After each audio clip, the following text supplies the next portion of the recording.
Saint-Esprit, nous sommes ici dans ta présence. Nous voulons que tu prennes ta gloire.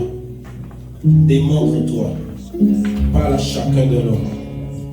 Tu connais d'où chaque personne vient ce matin. Fais ce que tu fais. Je sais, tu sais le faire. Nous te laissons la place entière. Le guide, le contrôle. Entre en action. Démontre-toi. Manifeste-toi. Et nous te disons merci déjà par anticipation que ce que tu vas nous faire ce matin dans ta présence.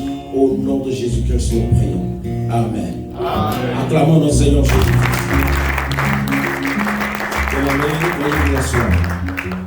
Alléluia. Amen. Praise the Lord. Amen. Praise God. Alléluia.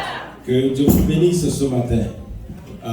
Consécutivement, je voudrais saluer l'homme de Dieu qui m'a donné l'opportunité de me tenir devant vous. Et je voudrais aussi vous souhaiter un bon dimanche. Amen. Alléluia. Amen. Je ne vais pas vous demander comment a été la semaine. Je sais comment la semaine a été. Alléluia. Amen. Alléluia. Amen. Alléluia. Amen. Baisse la tête. Qu'est-ce que tu veux que Dieu te fasse? Pourquoi tu es venu? Dis-lui quelque chose. Qu'est-ce que tu veux que Dieu te fasse aujourd'hui?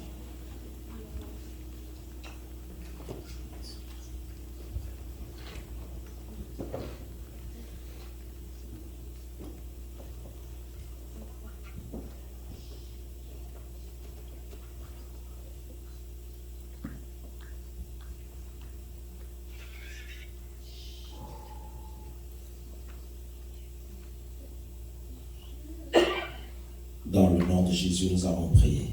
Amen. Amen. Bien-aimés, vous allez beaucoup m'excuser. Vous allez me voir traîner mon téléphone. Je n'aime pas faire des téléphones quand il s'agit de la parole de Dieu. Je n'aime pas ça. Honnêtement, dans n'importe quel domaine, je n'aime pas tenir le téléphone.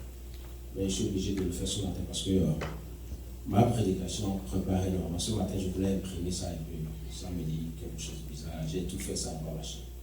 Donc je suis obligé d'envoyer ça dans mon email que je puisse savoir ça. C'est pourquoi vous allez me voir traîner avec le téléphone. Sinon, vraiment, je vous présente mes excuses. Alléluia. Amen.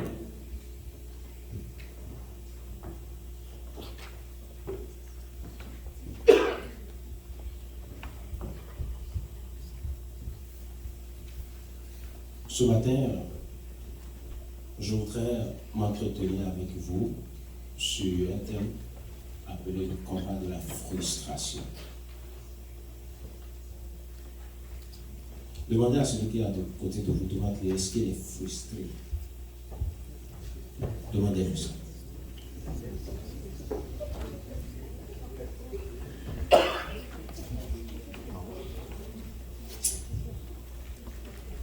C'est ma première fois de ne pas avoir ma prédication sur papier.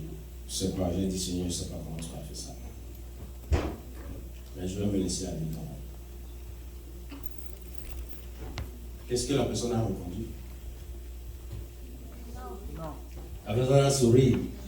J'ai vu beaucoup de personnes sourire. On parle de frustration, mais tu souris. Alléluia. Amen. Ce matin, il y a parmi vous des gens qui sont frustrés. Et malgré ça, ils sont venus.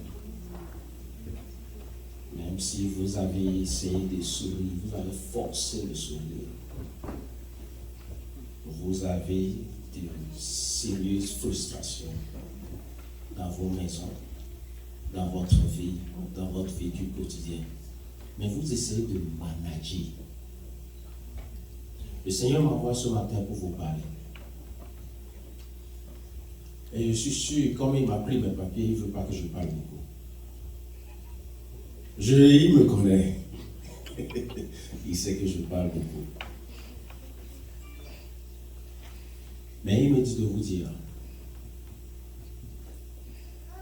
la frustration est constatée par le dépassement de la vie. En réalité, on ne voit pas la vie au premier plan, Mais petit à petit, vous commencez à en avoir marre du normal. Vous me suivez? Alléluia. Comment on peut appeler la frustration à l'Église? Il faut qu'on sache de quoi nous parlons. Parce que je ne voudrais pas que le français domine et que les gens ne comprennent pas de quoi nous parlons. Kopamba.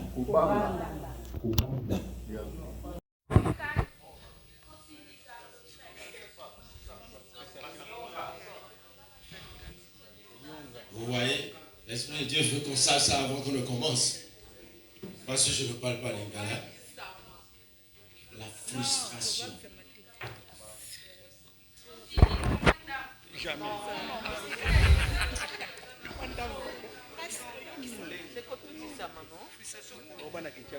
Ok, je vais vous expliquer un peu et vous allez m'aider maintenant à trouver. La frustration, ce n'est pas la colère. Ni la peur. La frustration, ce n'est pas la colère. La frustration est la maman de la colère.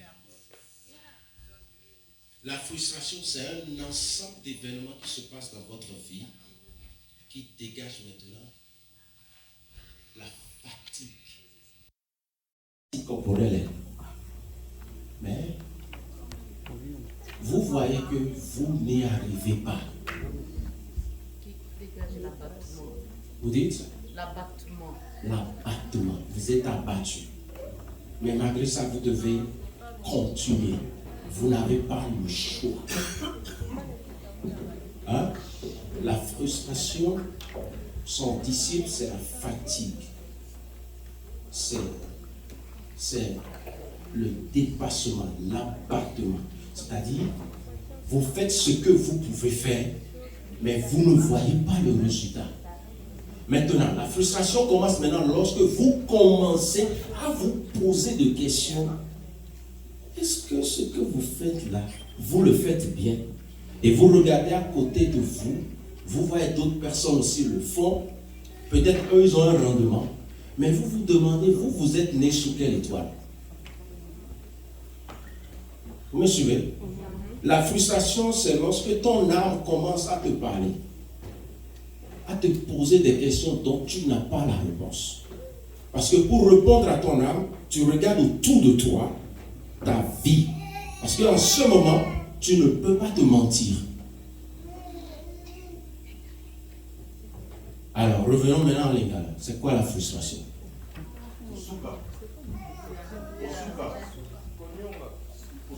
Kusuka.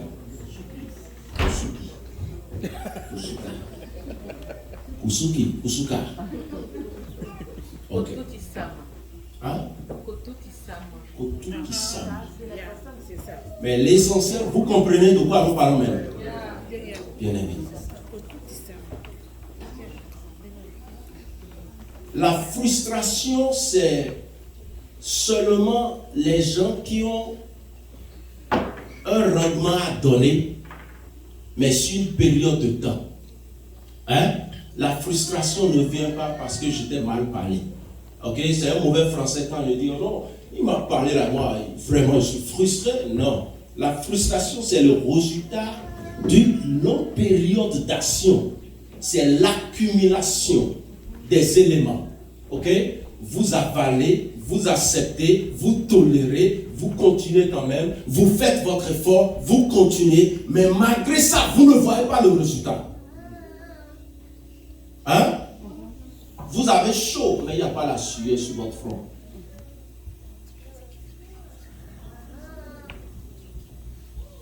Je voudrais que vous voyez la frustration d'abord dans un premier temps comme un élément de l'aventure. Alléluia. Un élément de l'aventure. C'est-à-dire, tu ne peux pas être frustré si tu es, si la situation qui est devant toi est juste pour maintenant. Si tu es frustré pour les choses de maintenant, pour une action menée maintenant qui n'a pas donné son résultat, c'est que tu es immature. Vous me suivez?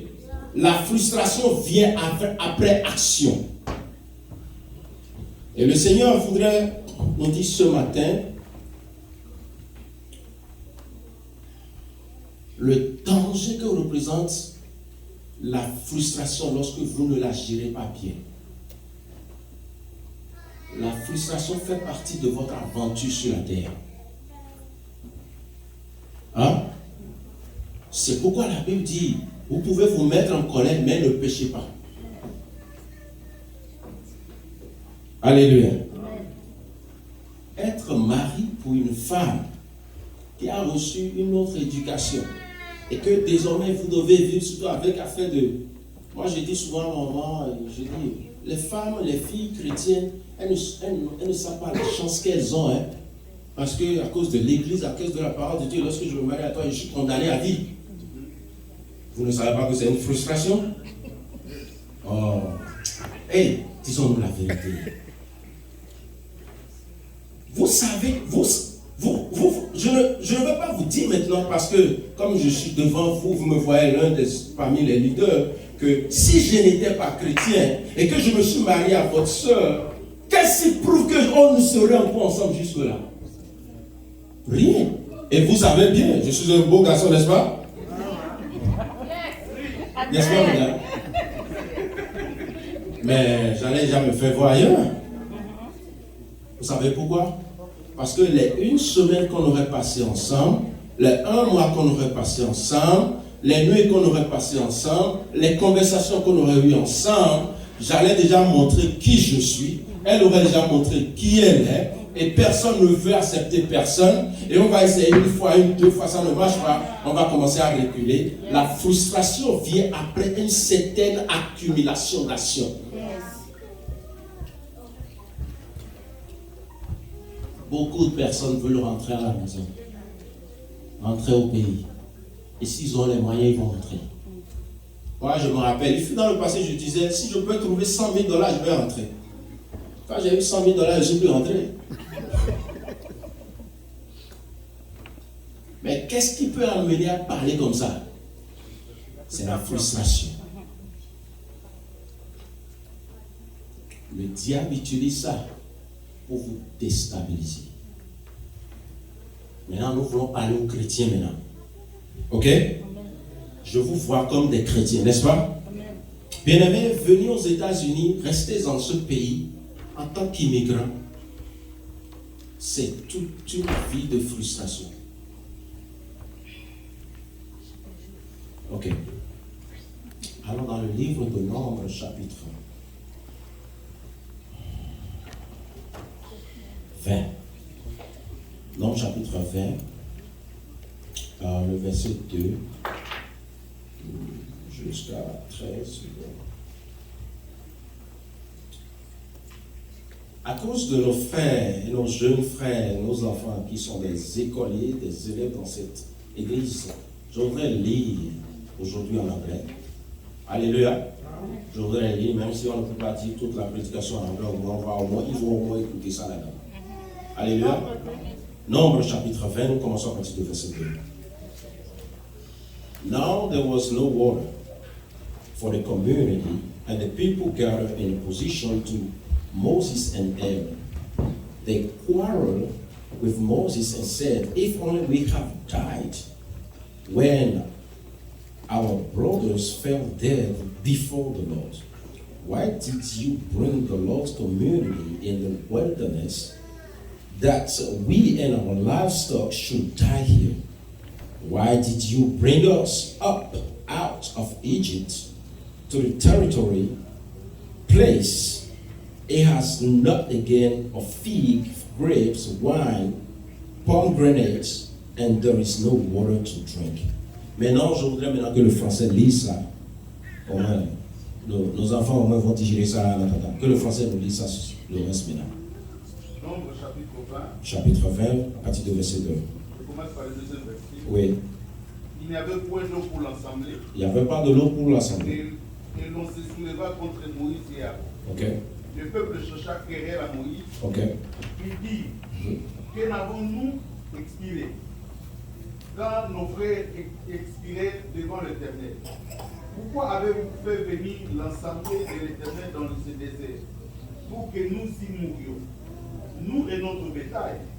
Pourquoi nous avez-vous fait monter hors d'Égypte pour nous amener dans ce méchant lieu? Ce n'est pas un lieu où l'on puisse s'aimer. Et il n'y a ni figuier, ni vigne, ni grenadier, ni de l'eau à boire. Moïse et Aaron s'éloignèrent de l'assemblée pour aller à l'entrée de la tente d'assignation. Ils tombèrent sous le visage et la gloire de l'Éternel leur apparut. L'Éternel parla à Moïse et dit, prends la verge et convoque l'assemblée, toi et ton frère Aaron. Vous parlerez en leur présence au rocher et il donnera ses eaux. Tu feras sortir pour eux de l'eau du rocher et tu abréveras l'assemblée et leur bétail. Moïse prit la verge qui était devant l'Éternel, comme l'Éternel lui avait ordonné.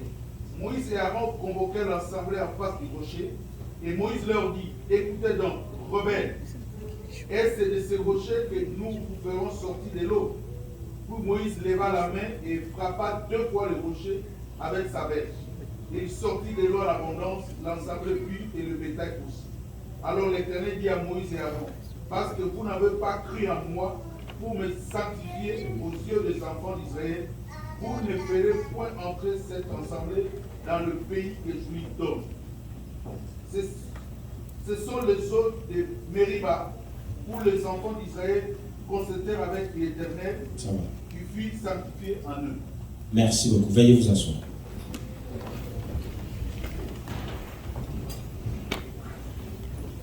Je voudrais parler du pasteur Moïse. Moïse, dans la Bible, c'est lui qui est le premier pasteur de l'Ancien Testament, qui a conduit tout le peuple de Dieu. Alléluia. Maintenant, je voudrais vous montrer que Papa Moïse a été frustré à cause des enfants d'Israël. Ça fait un. Les enfants d'Israël représentent des femmes, des hommes et des enfants. La famille va vous frustrer. Votre responsabilité vis-à-vis de la famille, en le faisant encore et encore chaque jour, vous serez frustré. Parce que aucune personne dans la famille ne viendra vous montrer ou ne viendra un jour vous dire, papa bienvenue, vraiment good job. Alléluia. Vous n'allez pas recevoir un encouragement de qui que ce soit. C'était la même chose qui était arrivée à Moïse. Moïse était frustré. Pourquoi? Parce que il a vu leur papa l'insulte. C'est-à-dire leur papa, le papa, la première génération, a insulté Moïse, l'a nagué, a parlé mal de Dieu, a parlé mal de son frère, a parlé mal de lui, a parlé de sa femme, a critiqué tout ce qu'il faisait. Et il a tenu bon. Sinon, il a tenu, je vais dire, juste à ce que tous ceux-là sont morts. Leurs enfants aînés, leurs enfants sont nés. Ils ont vu leurs parents faire cette chose, ils ont copié les mêmes choses et ils ont continué à réitérer les mêmes actions vis-à-vis de l'homme de Dieu. Cela représente votre passage sur la terre. C'est vrai, nous avons trop l'habitude de parler des États-Unis.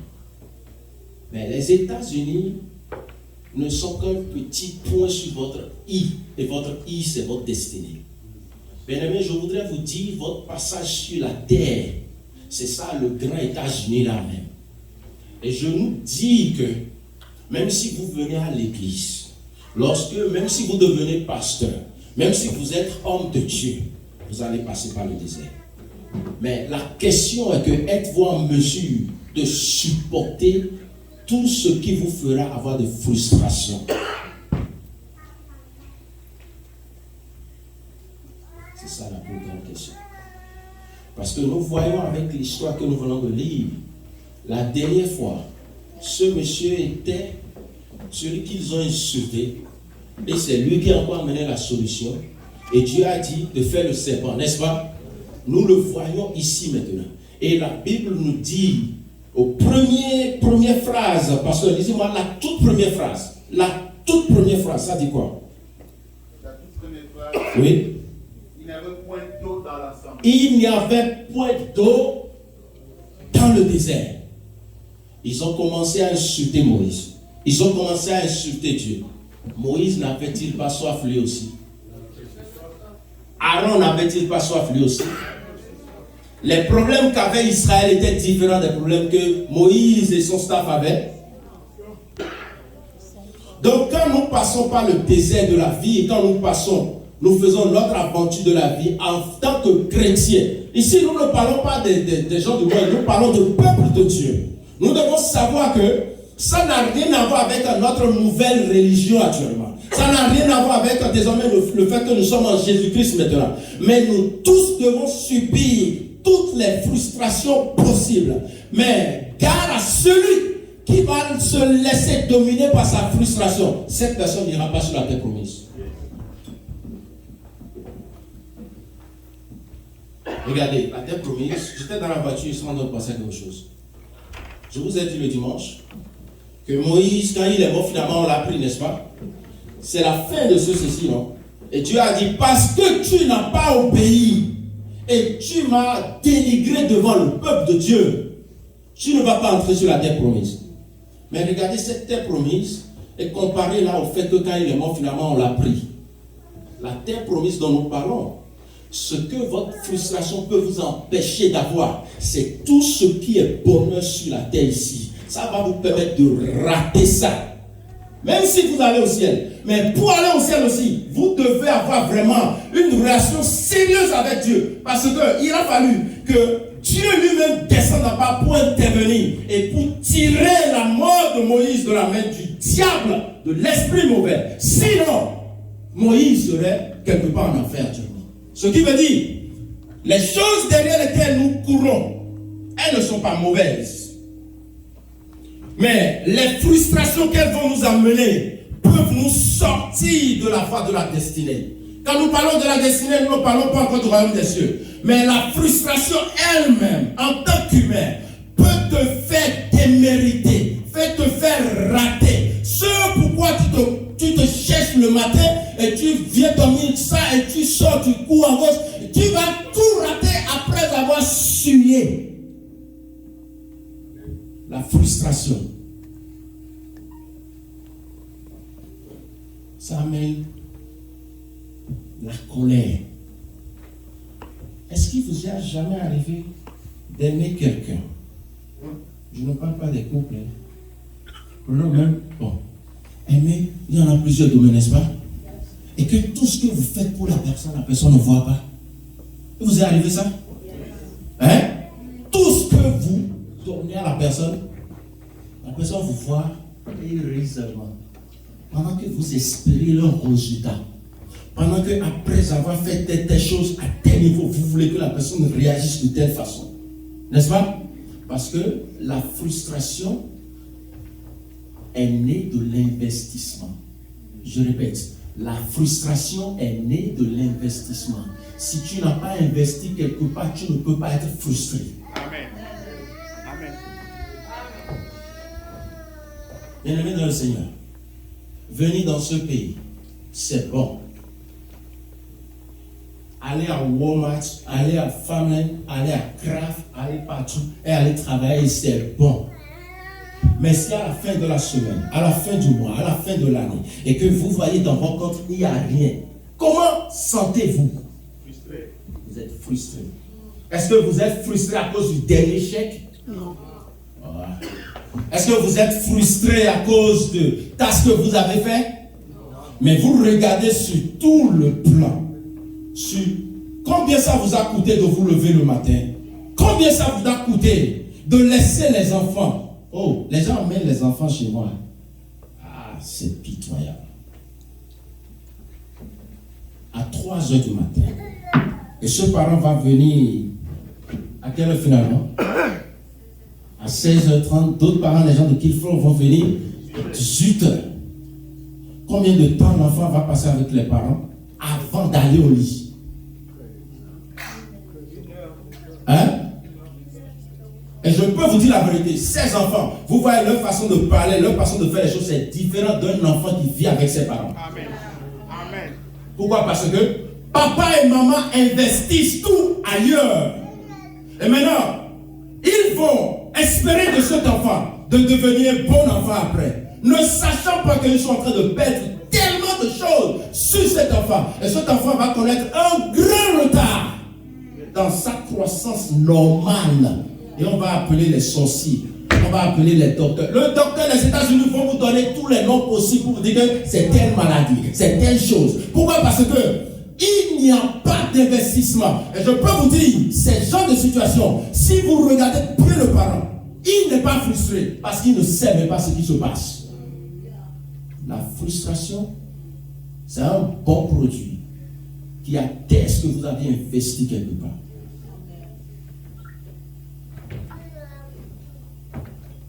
Je vous ai dit, je n'ai pas mon papier. Mais j'espère que Dieu va vous dire ce qu'il veut dire. Moïse était frustré parce qu'il s'est rappelé que, en réalité, je ne suis pas israélite. Hein? Quand il se rappelle que je suis né en Égypte, j'ai grandi en Égypte, j'ai vécu au palais du roi Pharaon, il voit le luxe et tout ce qu'il y a là-bas. Et que du jour au lendemain, un certain Dieu, ok, le Dieu là, lui fait même les bonnes choses, mais son peuple qui m'énerve, et je vous ai dit, il y a des fois que la frustration a coûté plusieurs divorces. Les gens vont insulter l'homme pour dire non, les hommes sont mauvais. Tu ne sais pas ce qu'il a vécu dans son foyer. Les femmes vont dire que non, cette femme-là, elle n'écoute pas, elle est ceci. Tu sais combien de temps elle endure? Tu sais combien ça lui coûte de sourire auprès de son mari, de sourire auprès de son homme, de sourire auprès de son frère, de tenir bon devant ce superviseur, d'aller à Famille de revenir. Combien de personnes veulent laisser, mais ils savent que si jamais ils déposent la clé, leur vie est foutue dans ce pays. Pourquoi? Vous avez mal, plus vous avez mal, parce que vous investissez plus. Mais vous investissez dans le passoire. Vous mettez de l'eau dans le... Comment on dit passoire? Passoire, non? Vous mettez l'eau dedans. Ça, est-ce que ça reste? Ça sort. La frustration. C'est une arme solide que le diable utilise aujourd'hui pour vous faire rater votre destinée sur la terre. Pourquoi? Parce que Moïse, la Bible nous a dit que il a le sang hébreu, mais son corps est égyptien. Moïse a appris à penser égyptien. Moïse a appris à parler égyptien. Moïse a appris à manger égyptien. Moïse était un homme égyptien. Mais il ne peut pas s'empêcher de cette bataille, de ce conflit, de cette frustration intérieure qui est menée par le sang hébreu en lui. Et c'est ainsi que nous voyons beaucoup de personnes parmi nous, y compris moi. Nous avons double bataille, des conflits extérieurs et des conflits intérieurs. Nous sommes là, c'est facile pour nous de gérer les frustrations extérieures. Mais au fond de nous, nous pleurons, nous sommes des bébés, nous n'arrivons pas à nous assortir, nous crions, nous demandons de l'aide, nous disons Seigneur, avec ce pays, comment je vais m'en sortir? La frustration.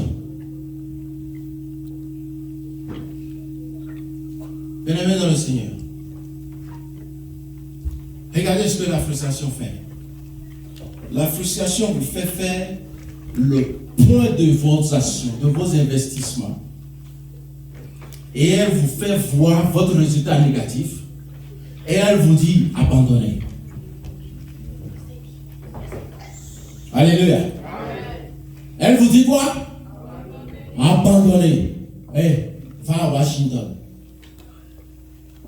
Pour aller reprendre encore à zéro. La frustration nous amène à à aller à la place où la Bible nous a dit, qui est-ce qui veut commencer à construire une maison et qui ne s'assoit pas d'abord et évalue le point?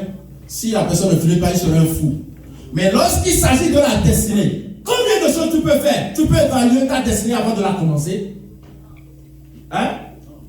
Ta destinée, tu ne peux pas l'évaluer. D'abord, sais-tu quand est-ce que et où tu as commencé ta destinée? Non. Tu sais à quel niveau tu es au niveau de ta destinée? Non. Ce qui est sûr, tu dois t'habituer à la frustration de l'aventure. Alléluia. Et lorsque ta frustration commence à se manifester par la colère, par le souci, par la peur, par le dépassement, par la fatigue, tu vas te dire, certainement, il y a un stop là, il y a quelque part là où je dois me recharger. Si je décharge, si j'abandonne ici, je ne pourrai pas aller loin. Vous regardez les games que les enfants jouent. Quand les enfants jouent le game là, quand le truc joue, on met des obstacles devant et le truc doit aller quelque part. Quand il va cogner ça, ça lui donne encore de balles. Mais d'abord, c'est un obstacle d'abord. Et il doit cogner ça. C'est en cognant ça, en ayant mal, qu'il se recharge. Il faut avoir plus de boulettes, plus de balles, plus de protection. Bien-aimé dans le Seigneur,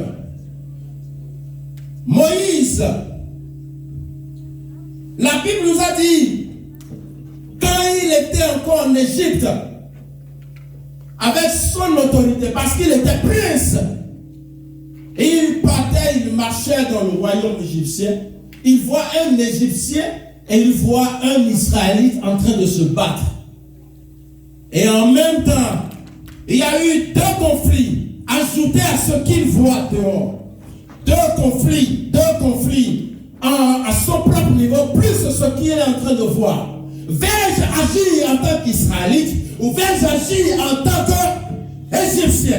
De toute façon, je suis lié par les deux. Papa m'appelle, maman m'appelle, l'Afrique m'appelle, j'ai une femme ici, je dois réussir, je dois apprendre, je dois m'en sortir, je suis déjà ici, je ne peux plus retourner au pays, je suis déjà américain, même si je n'ai pas la nationalité, les gens ne peuvent plus me revoir au Bénin un jour et dire que ils vont dire que j'ai échoué. Impossible! Et je suis là entre les deux conflits. Qu'est-ce que je vais faire? Vais-je être égyptien ou vais-je être hébreu?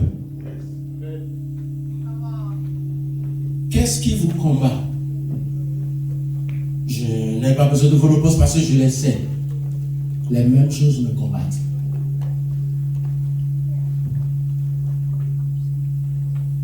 Mon point, comment gérez-vous vos frustrations?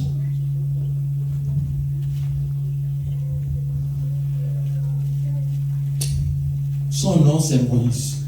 Regardez, son nom c'est Moïse. Moïse veut dire sorti hors de. Hein? Bien-aimé, tu dois sortir de tes frustrations. Je te dis, hein, si tu ne sors pas, hein, tu vas pousser des barbes blanches dans la frustration. La frustration ne sortira pas. Mais c'est toi qui dois sortir de. La Bible nous a dit, Dieu a déjà commencé à lui apprendre comment sortir des choses. Il est là, les choses vont venir. Les situations vont venir. Il doit traverser tout ça là. Les frustrations vont venir. La Bible nous a dit que Dieu l'a sorti de l'eau d'abord. Oh, c'est la première chose. Ensuite, qu'est-ce que Dieu l'a fait? Dieu l'a sorti d'Égypte. Ça fait la deuxième chose. La troisième chose, Dieu a sorti de lui-même. Dieu a sorti de lui-même le leadership. Alléluia. Et après ça là, et Dieu a sorti de son leadership la nation d'Israël. Il a sorti d'Égypte. Ensuite, Dieu a fait sortir maintenant Égypte là pour le conduire dans le désert, pour l'amener sur la terre promise. Ce qui veut dire quoi? Pour être en mesure d'aller et de continuer chaque jour sur ta promesse de destinée. Bien-aimé, tu dois apprendre à combattre toutes sortes de frustrations. Et personne ne doit te parler d'abord. Tu dois te lever. Après avoir pleuré, après avoir essuyé tes larmes, tu dois te dire, je continue. continuer. Et je continue la marche. Et je continue la marche. Et tu vas chaque matin. C'est difficile. Si ça ne marche pas, mais tu dois te lever. Et tu dois sortir d'Égypte. Tu dois sortir de l'eau. Tu dois sortir de... Alléluia.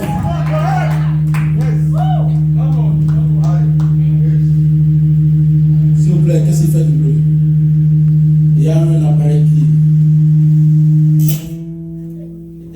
Éteignez-le. Tout ça, c'est des frustrations. Amen.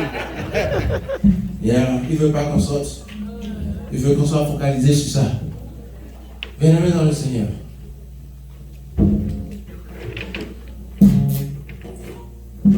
Dieu a fait un travail particulier avec Moïse. Imaginez ce travail-là s'il n'avait pas fait avec Moïse. Moïse n'irait pas loin là où il est allé. Dieu n'a pas besoin de là où vous allez. Dieu n'a pas besoin de ce que vous cherchez. Mais il a besoin de vous. Il va vous briser vous-même d'abord. Alléluia. Il va vous briser vous-même d'abord. Bien-aimé. Ah, je savais. Le temps est parti. C'est facile, n'est-ce pas? Combien de temps ça prend à un bébé de sortir du ventre de sa maman? 9 mois. Même si on donne un nom à l'enfant, est-ce que ce nom est encore un vrai nom tant qu'il n'est pas encore sorti du ventre? Non. Ok. L'enfant est né, déjà on le met dans le berceau. Combien de temps ça prend avant que l'enfant ne sorte du berceau? Ah, pour ceux qui ont le berceau, bien sûr.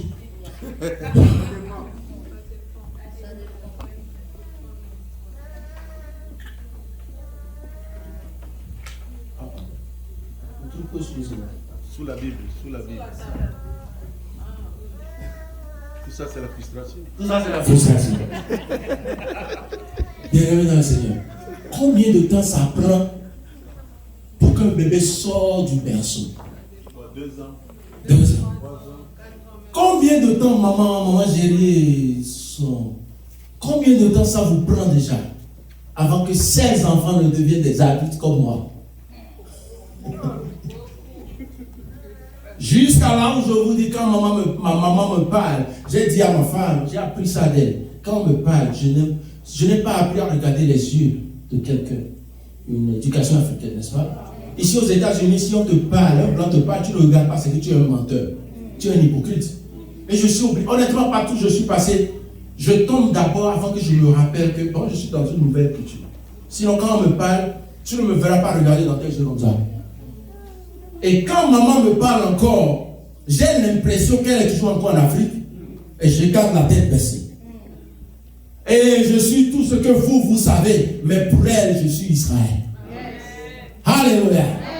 Tu peux avoir mal n'importe comment dans cette ligne de la destinée. Que tu peux grandir, tu sais marcher désormais. Tu es pour lui son enfant.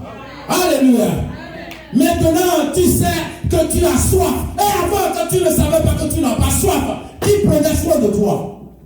Aujourd'hui, tu sais que l'argent, le chèque que tu gagnes ne suffit pas. Et avant, lorsque tu ne gagnais pas ce que tu gagnes, comment tu vivais? Qui prenait soin de toi? Lorsque tu étais encore en Afrique et tu vivais la misère, tout ce qui est là-bas, comment tu vivais? Est-ce que tu es mort? Est-ce qu'il t'a laissé? Est-ce qu'il ne te voyait pas? Est-ce que c'est maintenant que grave t'as serré le métaux? Femme est difficile. États-Unis, l'anglais, c'est difficile de se lever le matin. C'est difficile de dormir la nuit. Tu n'as pas le temps. Tu as le 100 000. Tu es fatigué. Tu vas abandonner. Donc Dieu, il n'est plus Dieu. Il n'est plus ton papa. Il n'est plus ta maman. Il n'est plus ton parent. Donc il ne sait plus. Il ne connaît pas. Arrête ces frustrations.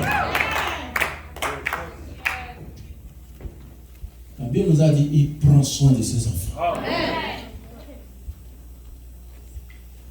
Mais ce que j'ai appris avec ce monsieur, il ne te verra pas dans le problème.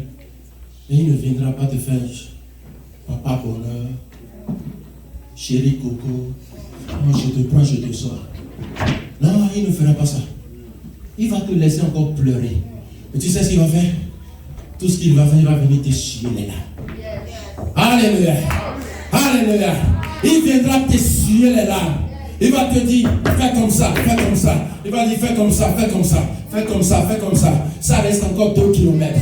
Allons-y encore. Et des fois, il va te laisser là, il va aller jusque là-bas. Il va te dire, Israël, viens, viens, viens, viens, viens. James, viens, viens, viens. Je sais que tu as mal, mais viens. La Bible nous a parlé de cet enfant qui avait pris tout chez son papa. Et il est parti. Mais le jour où il a décidé de revenir à la maison, son papa l'a vu de loin. Le papa n'a pas couru.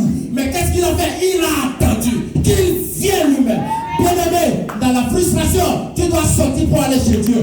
Tu dois te lever toi-même. Ce n'est pas le pasteur, ce n'est pas les programmes, ce n'est pas l'église.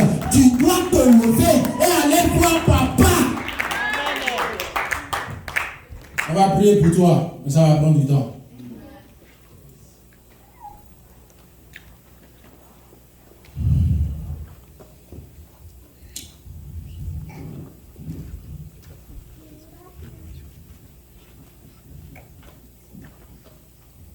Après avoir tué l'Égyptien, parce que finalement il a décidé de quel côté il va se balancer. Hein? Il a tué l'Égyptien. Ça lui a coûté quoi maintenant?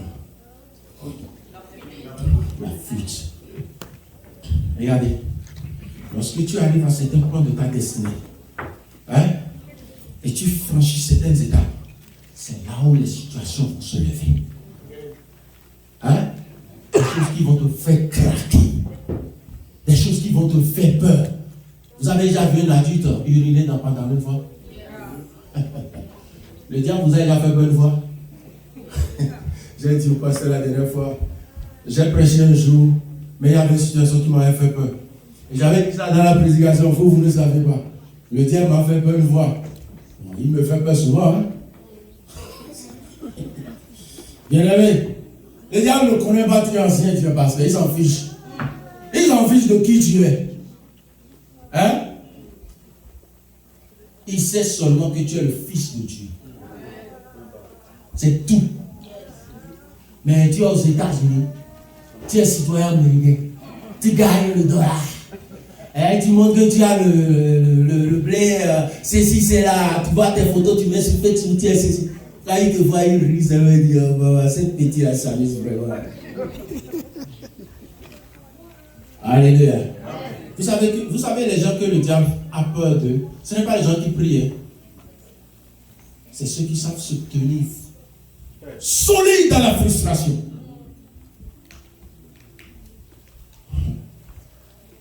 Ok, tout le temps est parti. Maintenant, je veux le téléphone. Si tu veux suivre Jésus à travers Dieu, il va te faire traverser les frustrations de la vie. Des choses que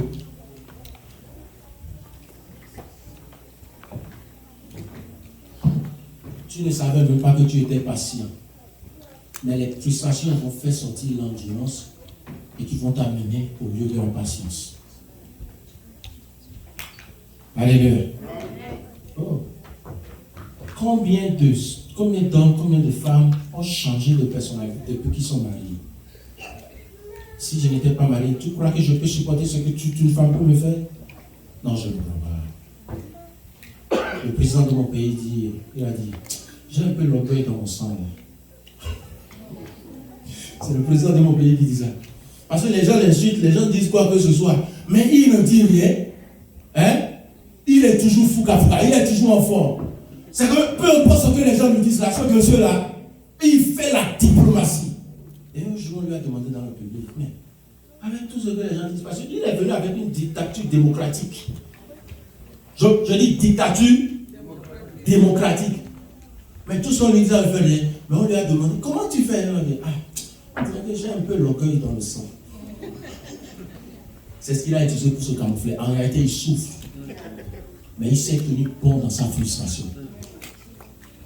Parce que tu fréquentes cette église depuis un certain moment, tu as vu mes faiblesses, tu as vu les faiblesses du pasteur, la parole ne chante pas bien, tu as vu un de nos défauts, alors tu es devenu technicien. Hein?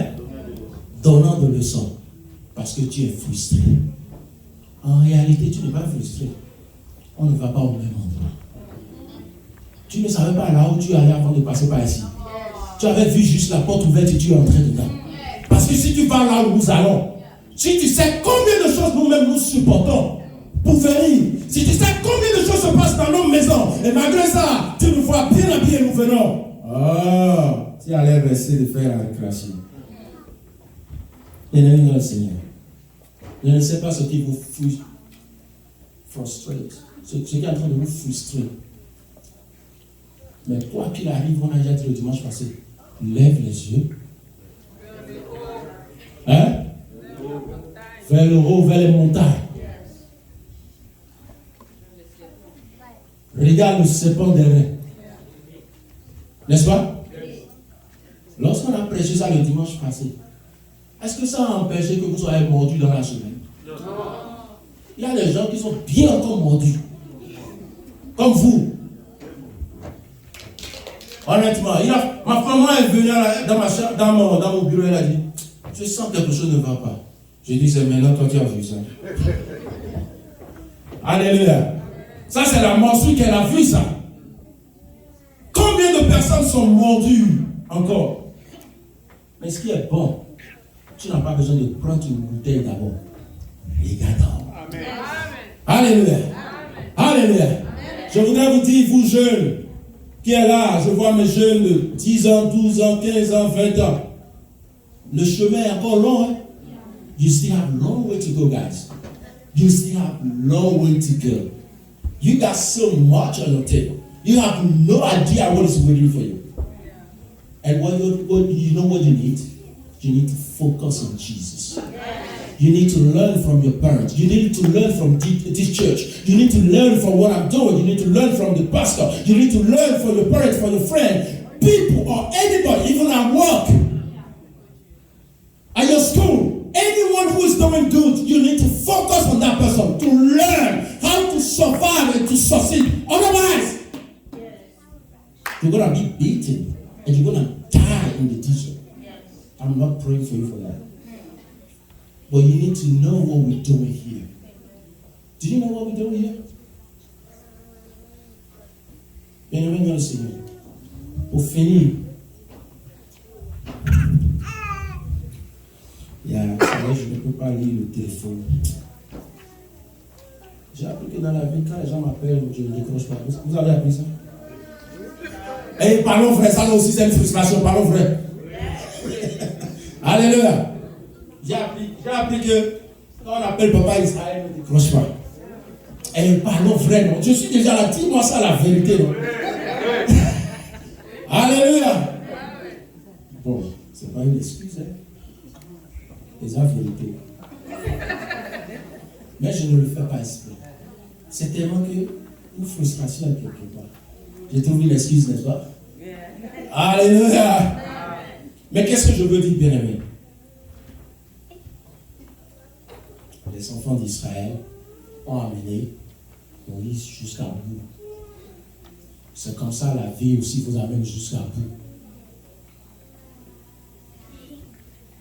Mais regardez pour finir. La première chose que je voudrais vous dire, quand Moïse a fui l'Égypte, pour fuir,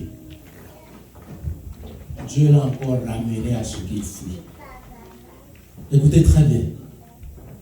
C'est le mal de la frustration. La frustration vous donne des idées d'éviter la chose. Plus vous évitez ça, plus vous lui ajoutez encore le temps de rester. Parce que Dieu ne veut pas que tu sois un poltron, un peureux, un lâche. Il veut que tu fasses face à toute situation. Quand tu dépasses ça et quelqu'un te parle de ça, que tu sois en mesure de dire, j'ai combattu le bon combat. Alléluia. Ce que Dieu a fait dans toute l'histoire biblique, tout ce qui a essayé d'éviter la chose, de contourner la chose, ça retarde leur destinée et Dieu finit par encore les ramener encore à ce point. C'est pourquoi Israël a traîné des années dans le désert. Maintenant, regardez ce qui s'est passé au niveau de la frustration. Moïse, finalement, il est parti chez Dieu. Les gens là, ils ont encore dit qu'ils ont besoin de boire de l'eau. Dieu a dit, ok, on fait quoi? Parce qu'il s'est passé avec Moïse. Moïse parlait vraiment avec Dieu. Moïse était le gars de Dieu. Dieu a dit, on va faire ce qu'on a fait la dernière fois pour le papa. Pourquoi? Parce que ce n'est pas parce qu'ils sont des enfants qu'on va les laisser passer. La destinée n'a rien à voir avec ton âge. Et qu'est-ce que Dieu a dit? Ce qu'on va faire, va à tel endroit, parle au rocher, de l'eau va sortir. Suivez-moi bien, je suis en train de finir. De l'eau va sortir. Parle au rocher, de l'eau va sortir. Mais Moïse a tellement encaissé. Et sa frustration l'a amené quand il était arrivé devant le peuple d'Israël. Il s'est exprimé par rapport à l'investissement qu'il a fait. Parle, on a dit. Il a pris son bâton, il a fait deux fois. Qu'est-ce que cela a coûté? Regardez ce qui se passe. Et ça, la m'arrive souvent entre ma femme et moi. Quand il y a une situation, regardez, quand il y a une situation, je dis bien, quand il y a une situation, vous, les maris et les femmes, il y a une situation qui est arrivée. Et vous êtes venus pour parler, pour régler ça. La façon dont je commence à parler de la situation, ou la façon dont vous me réagissez par rapport à la situation, ça crée encore un autre problème. Vous savez ça? Maintenant, si vous êtes quelqu'un comme Dieu, vous laissez l'ancien problème et vous attaquez le problème. Maintenant, même si c'est vous qui avez raison, désormais, à partir de l'instant où nous parlons, vous avez... Non, si c'était vous qui avez tort, pour la façon dont ce qui vient de se passer, Dieu a laissé ce que Israël a fait et Dieu a attaqué Moïse. Alléluia. Oh. Regardez ce que cela lui a coûté. Deux leçons, je voudrais vous montrer. Vous n'allez pas déverser vos frustrations au boulot. Vous n'allez pas déverser vos frustrations sur votre femme. Vous n'allez pas déverser vos frustrations sur votre mari. Vous n'allez pas déverser vos frustrations sur vos enfants. Tout ce que Christ nous dit de faire, ouvre ta bouche et parle à ton Créateur. Alléluia. Si tu parles, l'eau vive va sortir. Alléluia. L'eau dont ta frustration a besoin, c'est la parole de Dieu. Alléluia. Ce que tu cherches, ça doit sortir du roc. La chose pour laquelle tu cours dans ce pays, la Bible nous a dit, ça doit sortir du roc. Donc le roc, ce n'est pas le chiffon. Le roc, ce n'est pas le sable. C'est dur. Alléluia. Donc même si tu t'énerves, même si tu prends toute la colère, tu te déposes sur ton mari, sur tes enfants, même si arrivé au boulot, tu commences à te comporter n'importe comment. Au contraire, ça va détruire ton nom, ça va détruire ta réputation, ça va te cacher partout où tu vas. Et non seulement la situation ne va pas sortir, parce que tout ce que Dieu veut, parle. Gently, comment on dit gently? Calmement, calmement, calmement. Pourquoi? Parce que la parole, dans la parole se trouve l'eau dont ta vie a besoin. Et non de déposer le fruit et le poids de ta journée sur n'importe quel autre domaine. Parce que ces domaines ne vont pas te satisfaire. Bien-aimé, où déposez-vous vos frustrations?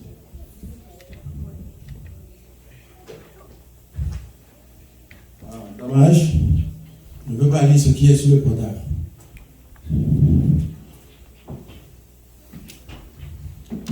Levons-nous pour la prière.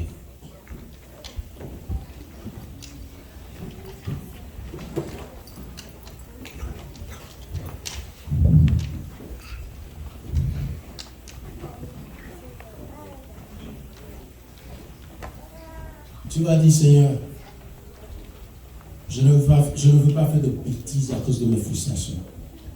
Tu peux faire cette prière? Hein? Tu peux faire cette prière? Quand je dis bêtises, je parle de la vie de tous les jours. Hein. Des fois, je vois, hein, je crois ma femme même voit des fois chez moi, je suis tendu, hein, tu ne peux même pas me parler. Et ça veut dire que si quelqu'un me parle, la personne va prendre tous les pots cassés, n'est-ce pas?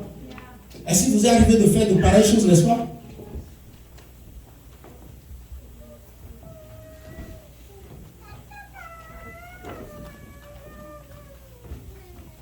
Parle.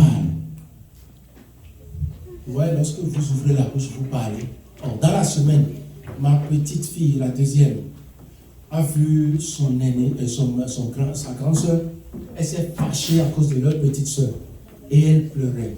Et la petite Uriela, elle est venue, elle a dit, hey, papa, on nous a dit au boulot que quand on est fâché, you relax, you breathe. À l'école, on nous a dit à l'école que quand on se fâche, you breathe, you relax, breathe out, breathe in, breathe out, breathe in. Et quand l'aînée a vu que sa petite soeur est en train de lui dire, elle s'est encore fâchée. Elle a commencé à pleurer. Elle a dit, ce n'est pas parce que c'est ta soeur. Mais elle te dit ce que je voulais te dire. Quand on se fâche, qu'est-ce qu'on fait? On respire. Parce que même si tu déverses sur qui que ce soit, ça ne donne rien. Mais je voudrais vous parler de la montagne. Je voudrais vous parler du rocher. Je voudrais vous parler de la pierre de laquelle peut sortir votre avenir. Hein? Ton mari, tes enfants, ton travail, ton futur, tout ce que tu vas devenir, c'est dans le rocher. Alléluia. Ce n'est pas aux États-Unis. Hein. Ce n'est pas Family. Hein. Ce n'est pas dans ton argent. Hein. Ce n'est pas dans ton compte. Hein. Oh, si tu regardes ces endroits, oh, tu vas rester devant le roc là. Hein? L'eau ne sortira jamais. Parce que l'effort, regardez ce que Dieu a dit à Moïse. Dieu a oublié le roi d'Israël. Il a laissé ça. Il a attaqué Moïse maintenant et qui? Et Aaron. Et c'est après il a dit que le peuple ne va pas entrer là-bas. Mais d'abord, il t'a mis en charge en tant que papa. Il t'a mis en charge en tant que maman. Il t'a mis en charge en tant qu'homme. Si tu es garçon, vous voyez, mes frères jeunes, il y a trop de responsabilités pour être un homme. Être un homme, ce n'est pas facile. Et ce qui est bizarre, pour être une jeune fille dans ce pays, c'est trop difficile. J'ai entendu une soeur était en train de dire à une autre soeur en Afrique, moi je croyais que quand je suis venu ici, j'allais me marier vite. Mais ici à l'étranger, il n'y a pas de mari. Hein. Vous n'avez pas remarqué ça? C'est rare d'avoir un mari. Ceux qui ont attrapé avant de venir, ce sont des gens chanceux. Si tu n'avais pas attrapé, c'est problème. Hein? Je vous dis la vérité. Pour avoir femme dans ce pays, et ça problème. Hein? Et regardez comment c'est difficile d'avoir de l'argent. Tout dans ce pays, tout, avant de mettre la main dessus. Vous savez pourquoi? Si tu es enfant de Dieu, ça se trouve dans le rocher. Et le rocher, c'est le nom de Jésus-Christ. Il s'appelle Alpha, il s'appelle Omega. Il est le conseiller, il est Emmanuel, il est le roi des rois, il est le pouvoireur. C'est lui qui a ton avenir, c'est lui qui a ton futur. Tu n'as pas besoin de t'énerver, mais regarde-le sur la croix et parle, ouvre ta bouche, parle. Papa t'énerve, ouvre la bouche et respire. Au lieu de l'insulter, au lieu de se fâcher, au lieu de refuser de préparer, calme-toi. Dis Israël, calme. Breathe out, breathe in. Israël, calme-toi. Breathe out. Le superviseur t'énerve, femme t'énerve, ton travail t'énerve. Au boulot c'est difficile.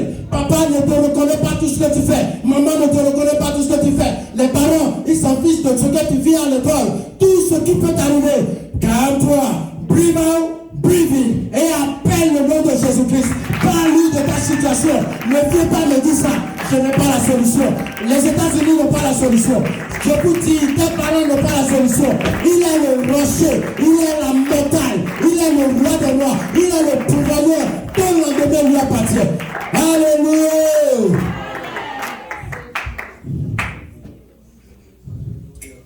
Fermez vos yeux, baissez la tête. Je lève mes yeux.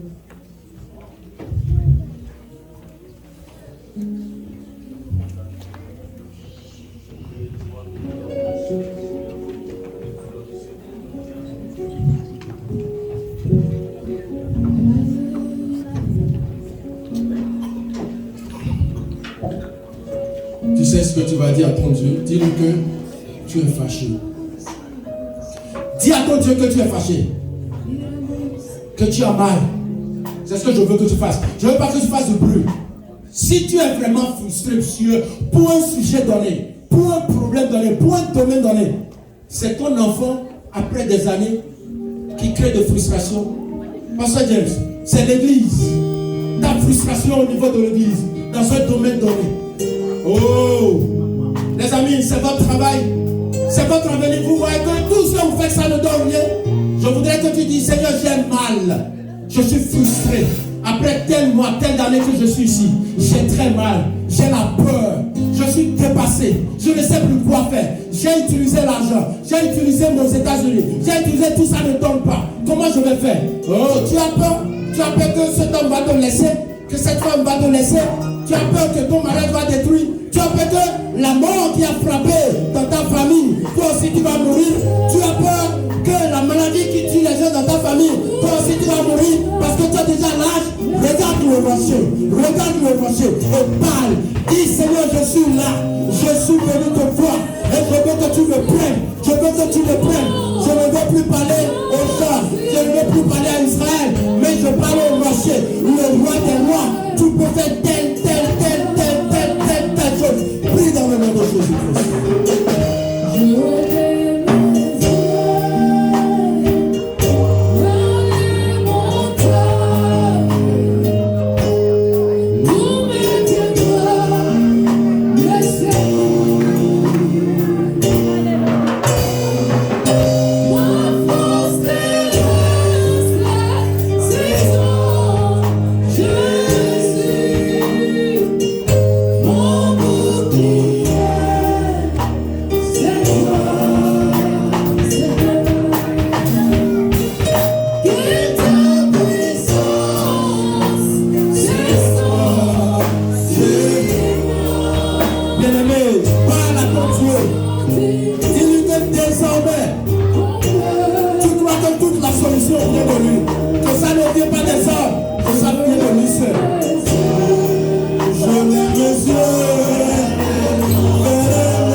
Il y a des fois des courtes prières qui sont très efficaces seulement lorsque ça vient au bon moment et adressé au bon endroit. Je l'ai dit le dimanche passé, Pierre se voyant en train de se noyer, il savait que l'eau ne joue pas. Si et seulement si son corps arrivait à être immergé par l'eau, c'est fini pour lui. Il y a des situations, bien-aimés, tu peux te sentir au bout. Mais ce sont des bonnes occasions pour crier secours. Et la Bible dit, il leva la voix, il cria vers Jésus. Et Jésus, non seulement il a entendu le cri, mais il a vu ce qui sortait derrière ces cris. Le cri de détresse, les cris de désespoir, le tout dernier cri, ça passe ou ça cache. Ce que le bien-aimé vient de parler, personne parmi nous peut lever son doigt pour dire je ne vis pas ces choses. Je ne sais pas quel est le niveau de